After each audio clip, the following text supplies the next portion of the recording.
BJP की सेंधमारी नजर आई है। बीजेपी में शामिल हो सकते हैं दारा सिंह चौहान।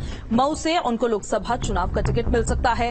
बड़ी खबर आपको बता रहे हैं, बीजेपी लोकसभा चुनाव को सफल बनाने की कवायद में जुटी हुई है। लिहाजा चुनाव की तैयारी में जुटी बीजेपी कार्यकर्ताओं के साथ प्रदेश में बैठकें भी कर रही है। और खबर तो अब ये भी है कि पार्टी छोड़ चुके कार्यकर्ता और पदाधिकारी भी बैठक में शामिल हो रहे हैं। और इस कड़ी में सूत्रों के हवाले से बड़ी खबर ये सामने आई है कि विधानसभा चुनाव में पार्टी छोड़ चुके दारा सिंह चौहान बीजेपी वापस से ज्वाइन कर सकते हैं। बीजेपी उन्हें मऊ सीट से प्रत्याशी बना सकती है।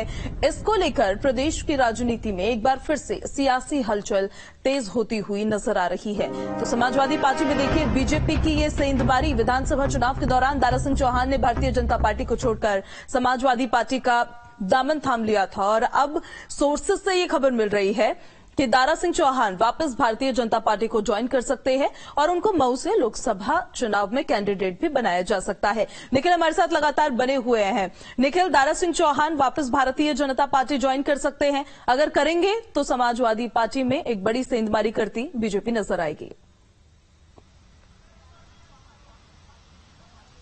देखिए, राजनीति में दावे चाहे जो करे, लेकिन एक बात बहुत साफ है कि किसी भी राजनेता को पद, कुर्सी और सरकार तीनों की बहुत जरूरत होती है।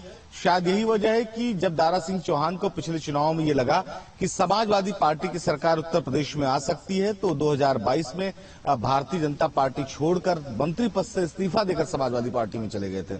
लेकिन जो फैसला आया, जो जनता का फैसला आया, उससे उलट आया, भारतीय जनता पार्टी की दोबारा सरकार बनी।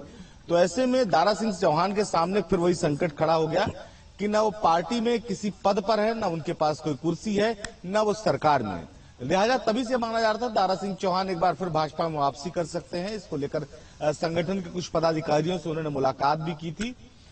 एक दो पहलुओं पर इसे देखा जा सकता है। एक तो भारतीय जनता पार्टी में वापसी उनकी, दूसरा समाजवादी पार्टी को एक बड़ी चोट के तौर पर देखा जाएगा। जिस तरह से 22 के चुनाव से पहले स्वामी प्रसाद मौर्य और उसके साथ ही दारा सिंह चौहान और तमाम मंत्रियों के जो पदों से इस्तीफा देकर जो भारतीय जनता पार्टी छोड़कर सपा में गए थे, उनकी वापसी अब धीरे धीरे भारतीय जनता पार्टी की तरफ हो रही। तो वही स्थिति रिपीट होगी।